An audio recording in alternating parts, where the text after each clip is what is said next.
So what about aluminum alloys? And so this is where we get a little more going from precipitation hardening into the surveys of these different alloy systems. And so aluminum alloys, they're light. We know they're lightweight. They have low density.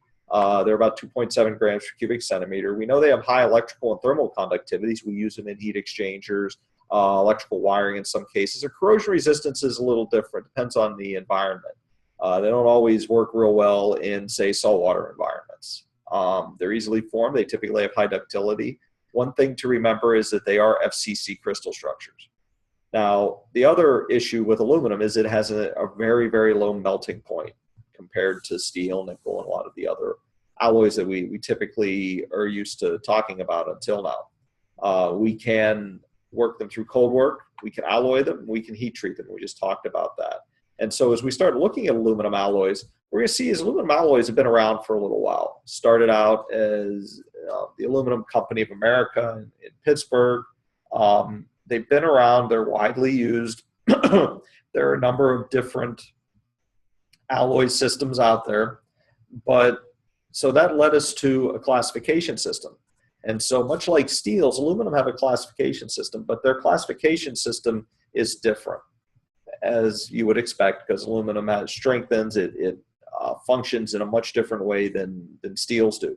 So wrought alloys have a range of composition that they can be mechanically worked into desired shapes, as we know. But wrought aluminum alloys are designated with a 4-digit classification system. We're going to talk about some other things that get added on to that, but composition-wise, there's a 4-digit classification system.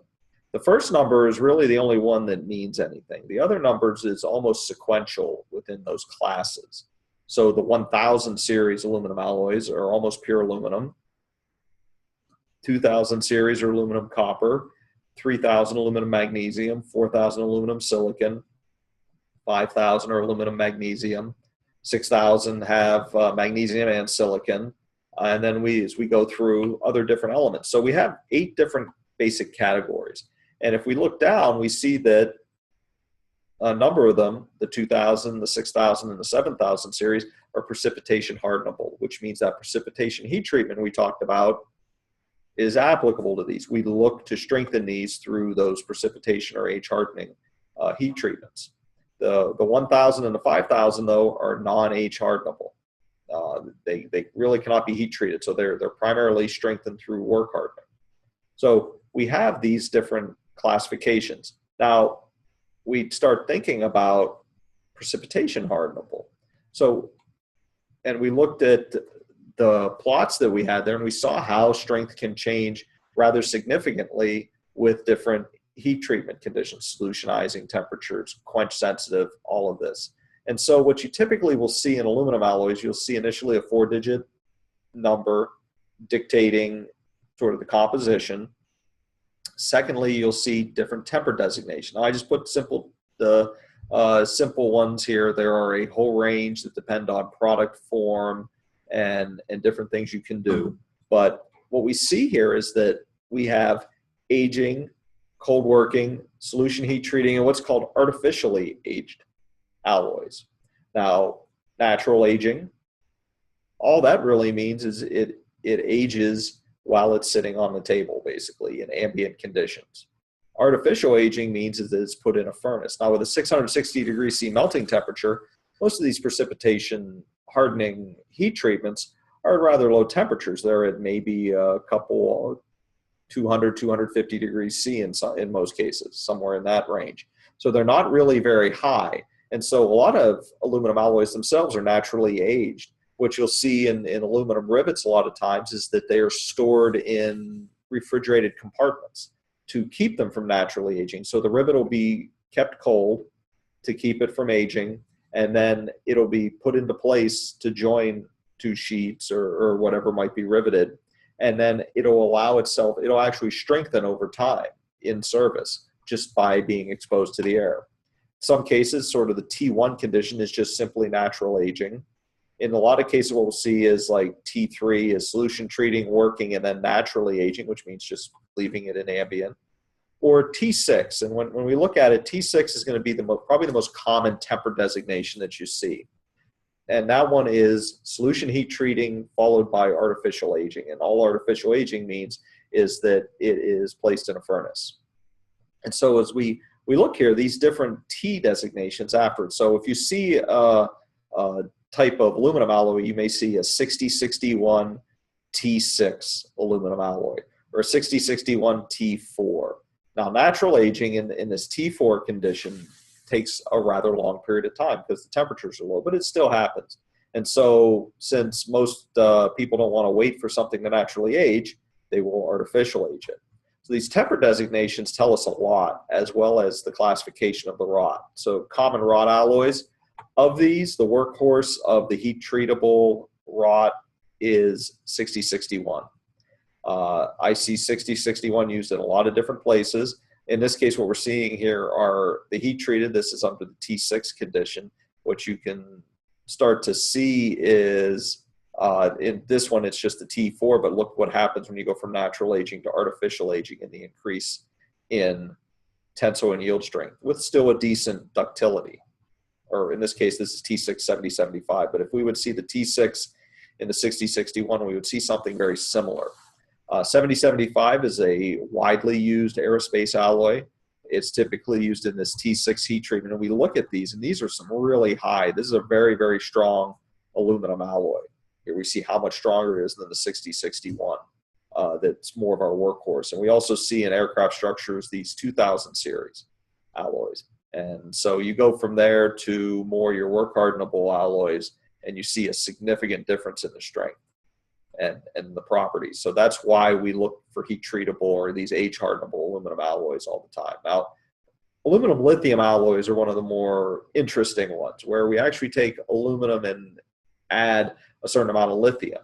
And what I noticed here is you see these different T numbers here. This T651 is very similar, still a T6 with solutionizing and age hardening, but it is 651 tells you that it's on plate material. So that you will see a number of you see a lot of different numbers here, but I just want you to concentrate on that first number. Tells you what the basic processing or heat treating conditions are. So these different ones are used in some unique applications, and one that I always like to point out for one of the more commonly sort of mentioned applications of aluminum and lithium alloys was the external tank on the space shuttle. Now, these were welded structures, and the welding was always a challenge for these structures. And by the end of the space shuttle program, they were actually using something called friction stir welding, which is a solid state welding process to weld these alloys. But it was a very unique application for a rather unique aluminum-based alloy. So we talked about wrought. Wrought has a 4-digit classification system.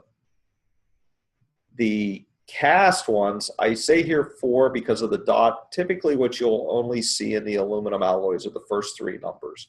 The digit tells you it's a 0 or a 1. These 2 numbers afterwards generally tell you how much aluminum there are. So there is some measure of what those numbers mean in cast aluminum. And what you'll tend to see are in most cast aluminums you'll see a lot of these 300, 397 or 396 or 392 different types of cast alloys. Those are some of the more common ones. In this case, what we're showing is a 356.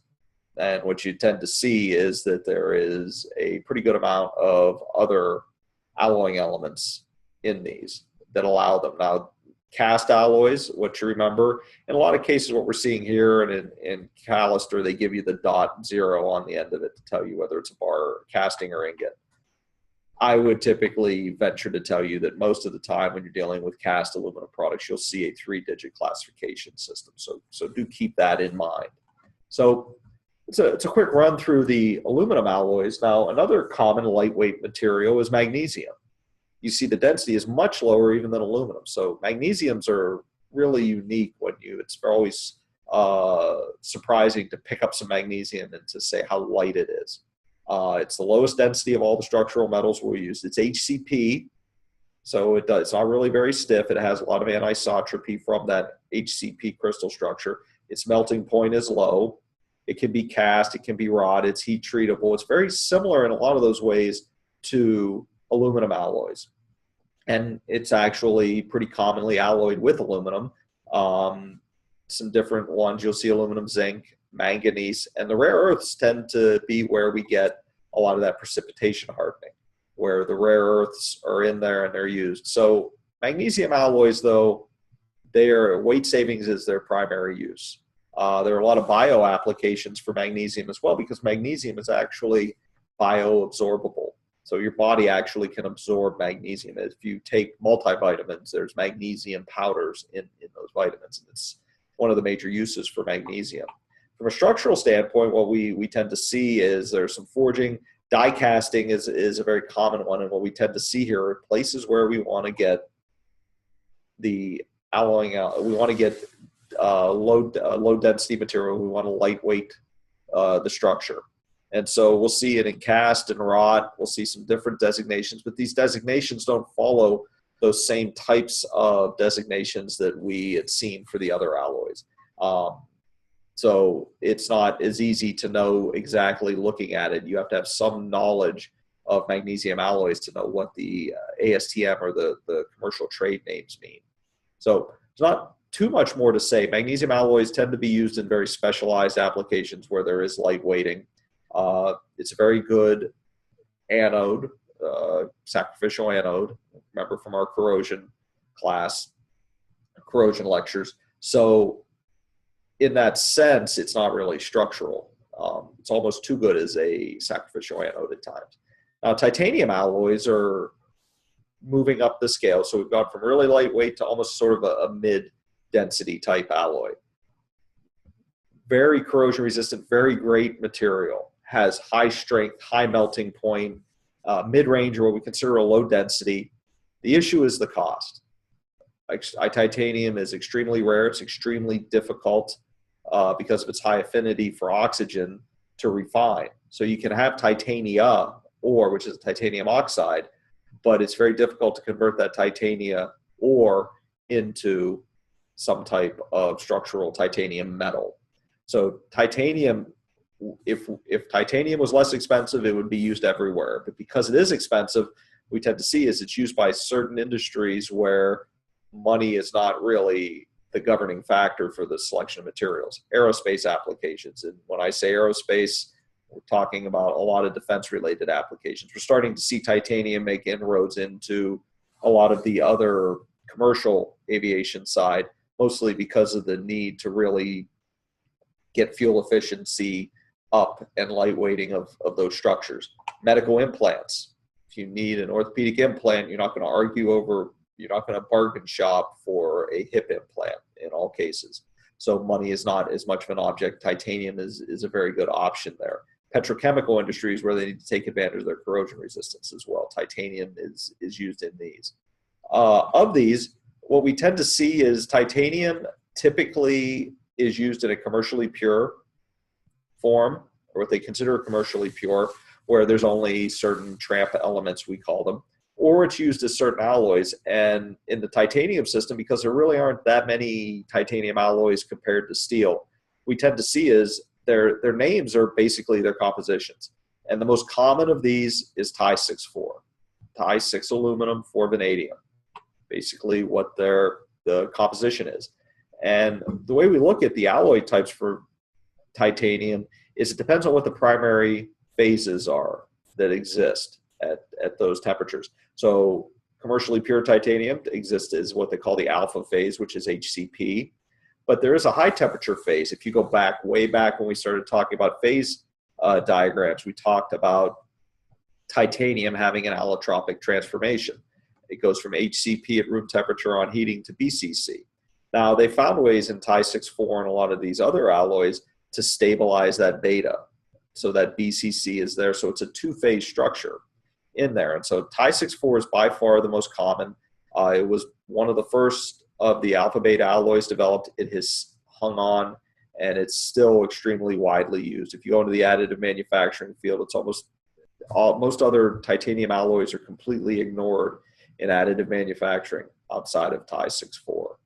So that's all I'm going to do. We could talk a lot more about titanium, and I'd love to, but we want to hit upon some of these other alloy systems